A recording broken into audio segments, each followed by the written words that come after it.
Well, I'm sure, friends, you already have a pretty practical, real life, everyday setup for meals at home. Every parent does. You do when you have kids.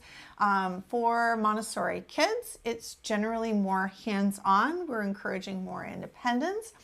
But this is an opportunity during the holiday season to take it up a notch, to get a little fancier than usual.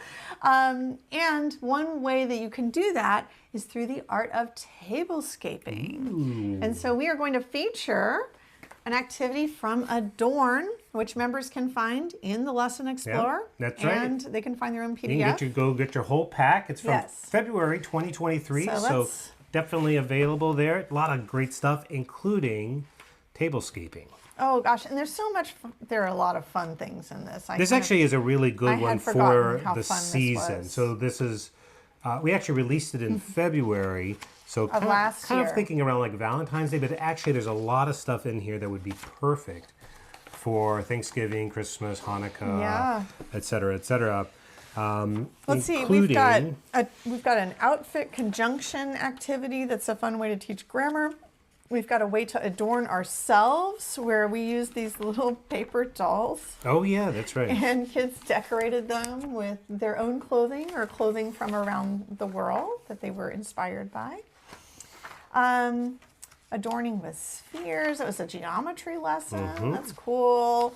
A lesson about making jewelry for oneself. Yep, oh, we need some lays too. Leafy lays, in fact. So that was fun. And then we had this lesson about tablescaping. This is the one where we had the fruity bracelets. You make an edible bracelet. Yes, our friends. I remember our friends were making those for a long time. Yes, grapes and all sorts of good stuff. That was really cool. You string and then. There's one about fragrances. Yeah, this is also the one that has the parts cards on the not parts cards, but the cards on the gems. Oh, here we are. Tablescaping. Okay, so. So even though you probably have your own setup all ready for your mealtime at home, maybe you could explore ways to make it even more elaborate and more fun. I know that my grandmother in particular really enjoyed decorating the table for holidays and for family gatherings. How all of the little fancy things came out, the silver and the special dishes and all of the things. And I know that your mother does the same. Your mother really loves, every time we go to his parents' house, there's an elaborate table set up, and everything is always coordinated with the tablecloth and the napkins and all. Yeah, she really loves to it can be fun. It's just fun. And Maria Montessori actually had the little children do this at the very first children's houses.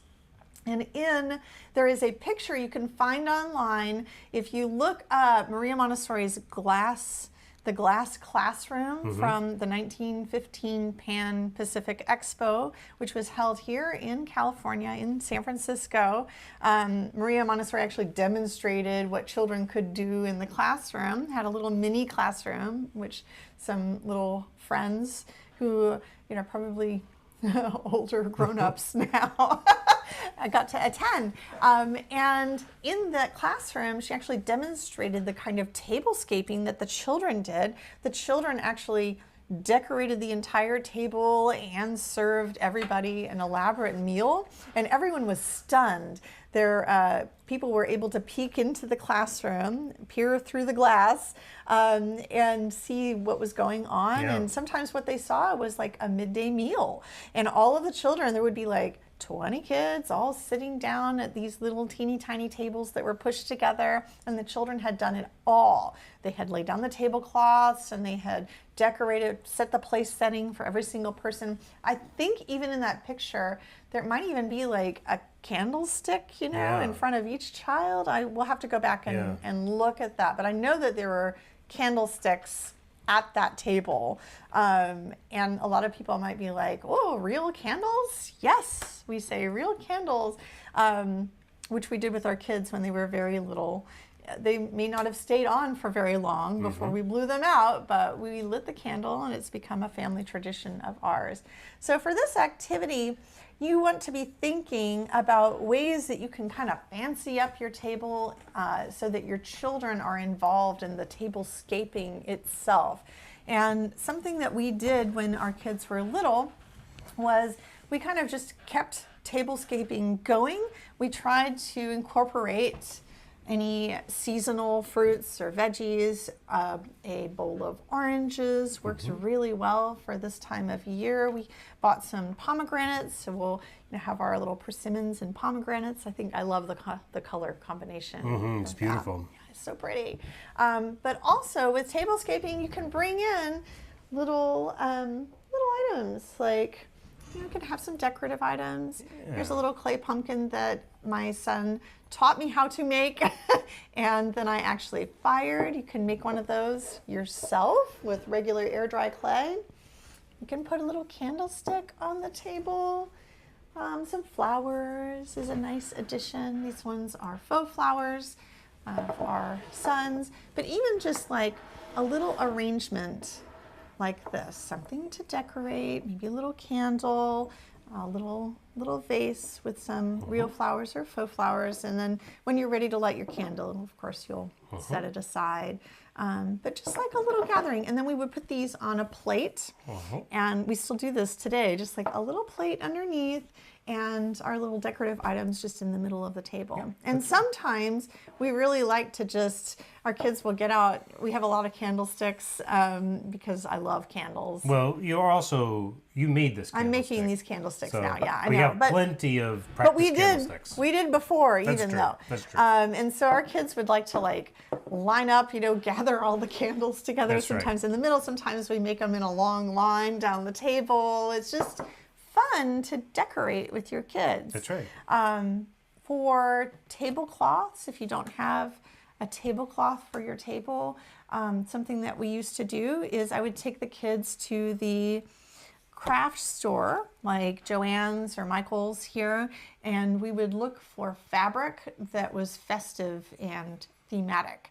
So around Lunar New Year, we would go and we would see if we could find some fabric with dragons on it. During the Christmas season, we would go and see what we could find with little Santas or something red and sparkly. And then we would lay that tablecloth on the children's table.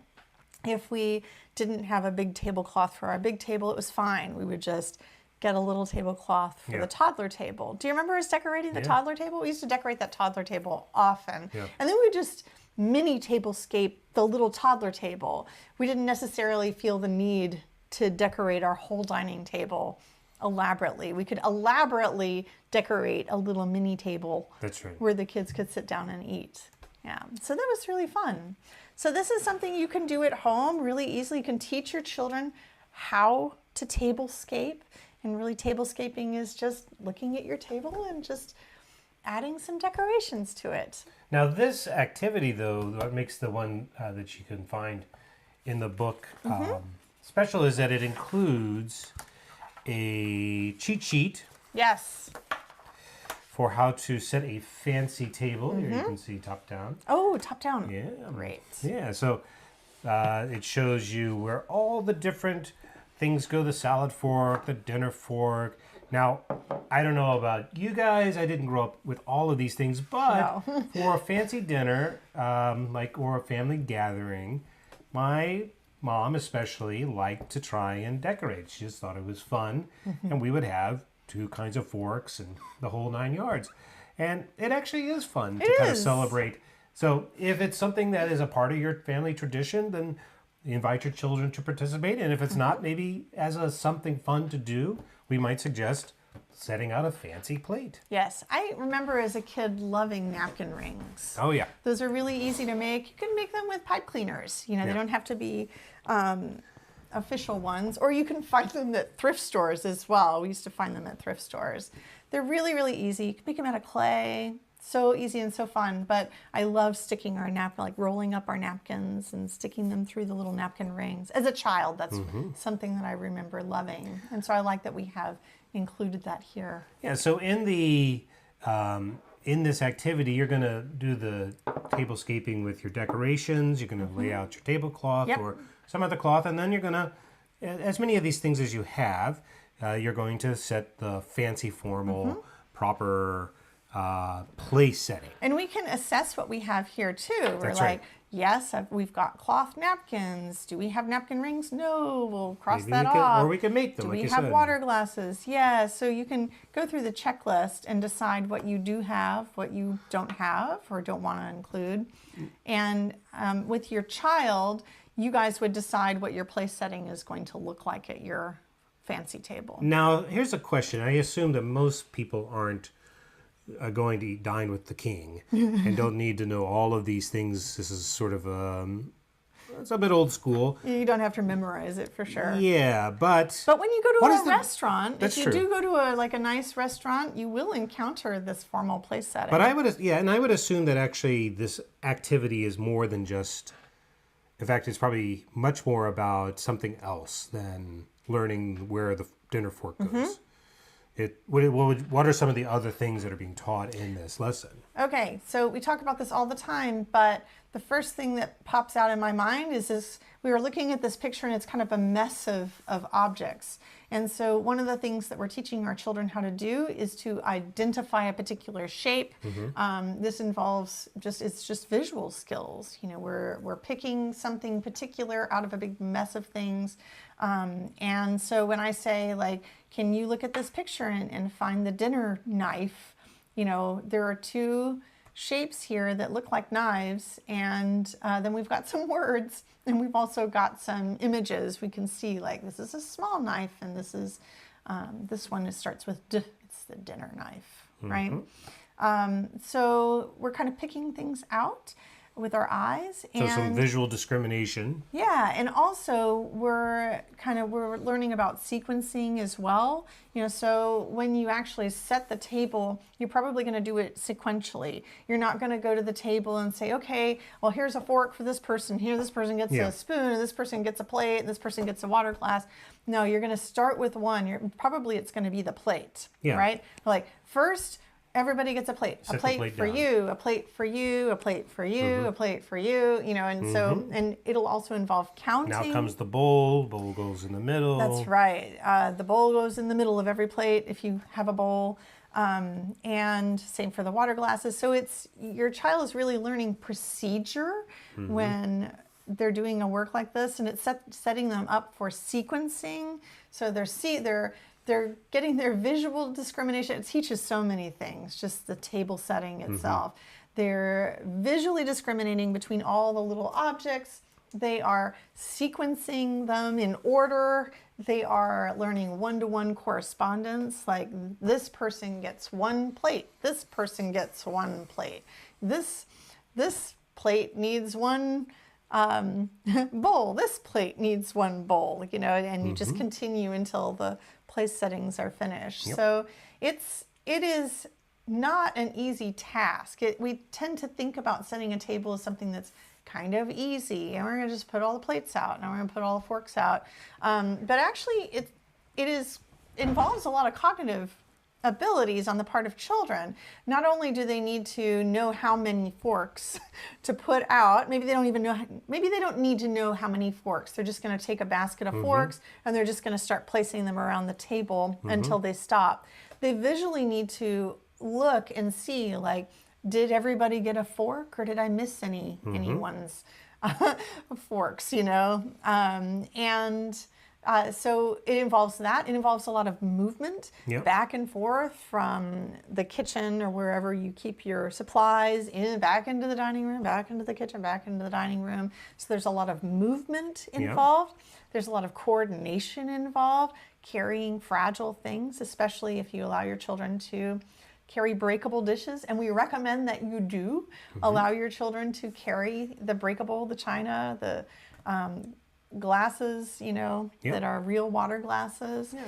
That's a big part of the so you're teaching your child how to hold it. You know, how do you hold a water glass so that it is not going to break? You usually teach them how to hold it with two hands, how to hold a plate with two hands, you know, so they won't fall or slip. It's just... And some other things that might go with here, I'm thinking like pouring water into the glass is another lesson in the practical life. Yeah. Another one that for an older child, not a but a little older child, is word problems. So if you're going to make this full setting, you need more than one fork. How many forks? There are 1, 2, 3. Well, I have 3 people eating. How many forks do I need? That's a classic, that's multiplication, right? Yes. 3 times 3. And it's a word problem. And that's actually fully in line with an older primary and definitely into the lower elementary, and they're doing multiplication. And so there's a lot of things in that you can start to do to sort of add on to this lesson. Yes.